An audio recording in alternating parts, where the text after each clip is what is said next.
fair-haired manservant was sitting in the cabinet, dozing and listening to the prince's snoring. From a distant part of the house, through the closed doors, came the notes of a difficult phrase of a Dussek sonata, repeated for the 20th time. At this time, a coach and britchka drove up to the entrance door, and from the coach descended Prince Andrei, who handed his little wife down and allowed her to pass ahead of him. The grey-haired Tikhon, in a wig, thrust his head out of the hall door and informed them in a whisper that the prince was asleep, and then softly closed the door. Tikhon was well aware that not even the arrival of the sun, nor any other event, however uncommon, should be allowed to interrupt the order of the day. Prince Andrei knew this as well as Tikhon. He looked at his watch, as though to convince himself that there had been no change in his father's habits since he had seen him, and having satisfied himself on that score, turned to his wife. "He will be awake in 20 minutes. Let us go to the Princess Marya," said he. The little princess had grown stouter, but her eyes and her short, downy lip and her sweet smile were just the same as ever. "Mais c'est un palais," she exclaimed, glancing around with an expression as such people have in congratulating a host on a ball. "Come along, quick, quick!" And she glanced with a smile at Tikhon and her husband and the footman who was leading the way. "It is Marie practicing. Let us go softly so as to surprise her." Prince Andrei followed her with a polite but bored expression. "You have grown older, Tikhon," he said to the old manservant, who, as he passed by, kissed his hand. Just as they reached the room where the harpsichord was heard, the pretty, fair-haired Frenchwoman came tripping out. Mademoiselle Bourienne seemed overjoyed to see them.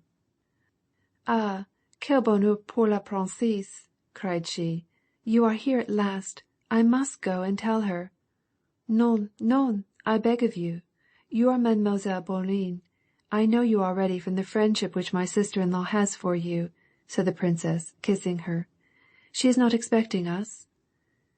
They went to the door of the sitting-room, where the phrase was being repeated again and again. Prince Andrei paused and frowned, as though he were expecting a disagreeable scene. The princess went in. The phrase was broken off in the middle. A cry was heard, followed by the sound of hasty footsteps and kisses.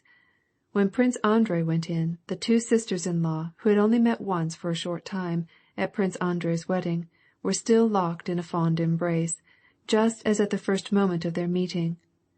Mademoiselle Bourienne was standing near them, with her hand on her heart and a beatific smile on her lips, evidently as ready to cry as to laugh. Prince Andrei shrugged his shoulders and frowned, just as lovers of music frown when they hear a discord. Both the women stood apart. Then once again, as though time were precious, they seized each other's hand and began to kiss them, and not satisfied with kissing their hands, they began to kiss each other in the face, and to Prince Andrei's unqualified surprise, they both burst into tears and again began to kiss each other. Mademoiselle Bourienne was also melted. It was awkward enough for Prince Andrei, but to the women it seemed perfectly natural to weep. Indeed, they could never have dreamed of a meeting without such an accompaniment. "Ah, chère! Ah, Marie!" they kept exclaiming, amid laughter and tears. "I dreamed about you last night. Ah, Marie, you have grown so thin, and you have grown so stout." "J'ai tout de suite reconnu Madame la Princesse," put in Mademoiselle Bourienne. "And here I was not thinking of such a thing," cried the Princess Marya. "Ah, Andrei, I did not see you." Prince Andrei kissed his sister's hand, and told her that she was as great a crybaby as ever. The Princess Marya turned to her brother, and through her tears, her eyes, now large and beautiful and luminous, rested on him with a fond, gentle, and sweet expression. The young wife chattered incessantly. Her short, downy upper lip every instant drew down and touched the rosy under lip, and then curled again with a brilliant smile that made her eyes and her teeth shine. She related about an accident that happened at Spasskaya Gora, which threatened to be seriously dangerous in her condition, and then she apprised them that she had left all her dresses in Petersburg, and God knew what she would have to wear while here, and that Andrei had greatly changed, and that Kitty Odinistova had married an old man, and that she had a husband for Marie, for tout de bon, but that they would talk about that afterwards.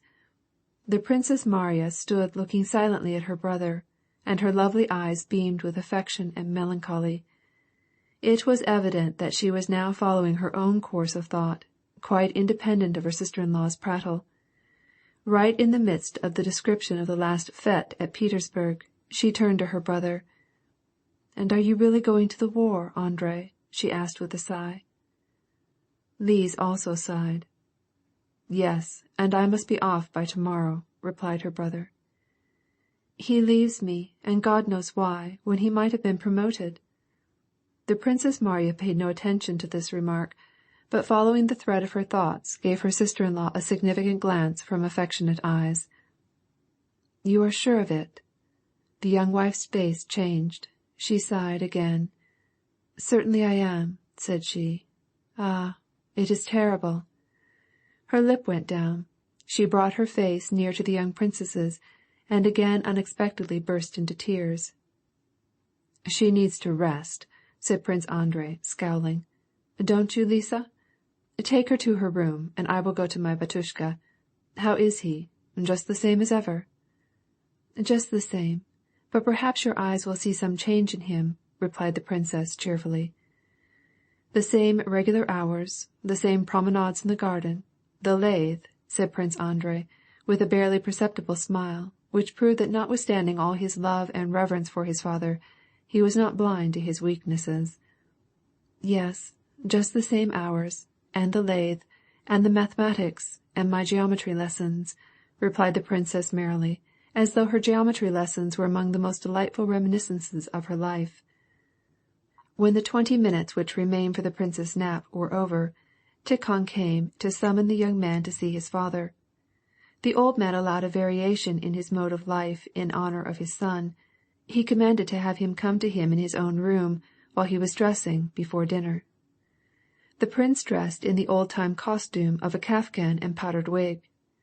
When Prince Andrei, not with the peevish face and manners which he assumed in society, but with a lively expression, such as he had when he was talking with Pierre, went into his father's room, the old man was at his toilet, sitting in a wide morocco-upholstered armchair in a wrapper, while Tikhon was putting on the last touches to his head. "Ah, my soldier! So you are going to conquer Bonaparte," cried the old prince, and he shook his powdered head, so far as he was allowed by the pigtail which Tikhon was busily plaiting. "You do well to go against him. Otherwise, he would soon be calling us his subjects. Are you well?" And he offered his son his cheek. The old man awoke from his noon nap in an excellent frame of mind. He was accustomed to say that a nap after dinner was silver, but one before dinner was golden. He squinted cheerily at his son from under his thick, beetling brows. Prince Andrei went and kissed his father on the spot designated. He made no reply to his father's favorite topic of conversation, and his sarcasms on the military men of the present time, and especially on Napoleon. "Yes, I have come to you, Batushka, with my wife, who soon expects to be a mother," said Prince Andrei, watching with eager and reverent eyes all the play of his father's features. "How is your health?" "Only fools and rakes ever need to be unwell, my boy, and you know me, busy from morning till night, and temperate, and of course I'm well." "Thank God for that," said the son, smiling. "God has nothing to do with it. Well," continued the old man, returning to his favorite hobby, "tell us how the Germans and Bonaparte have taught us to fight according to this new science of yours that you call strategy." Prince Andrei smiled. "Let me have time to collect my wits, Batushka," said he, and his expression showed that his father's foibles did not prevent him from reverencing and loving him. "Why, you see I have not even been to my room yet." "Nonsense! Nonsense!" cried the old man, pulling at his little pigtail to assure himself that it was firmly plaited, and grasping his son by the arm. "The quarters for your wife are all ready. The Princess Marya will take her there and show them to her, and they will chatter their 3 basketfuls. That's their women's way. I'm glad to have her here. Sit down and talk. I understand Michelson's army, and Tolstoy's too. It's a simultaneous descent.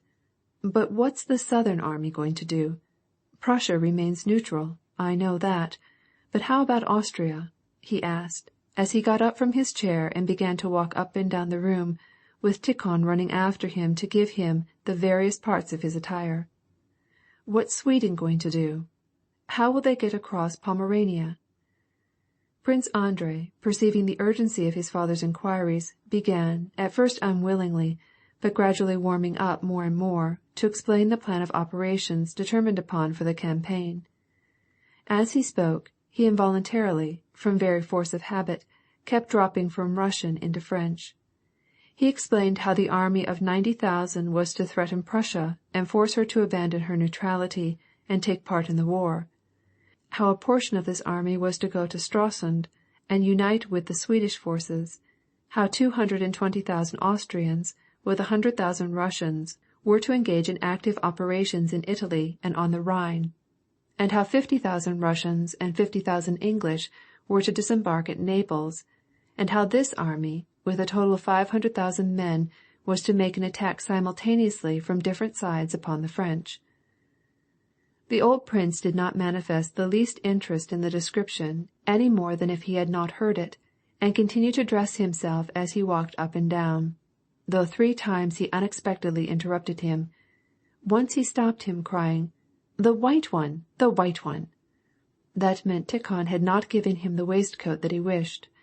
The second time he stopped him and asked, "And is the baby expected soon?"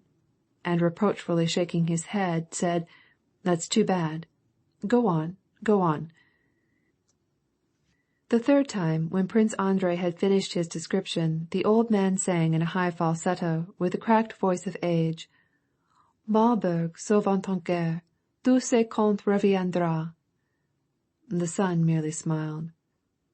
"I don't say that I approve of this plan," said he. "I am only telling you what it is. Napoleon, of course, has his plan, which is probably as good as ours." "Well, you haven't told me anything that is in the least new," and the old man thoughtfully continued to hum the refrain, "Tout ce compte il reviendra." "Go into the dining room." End of chapter 24.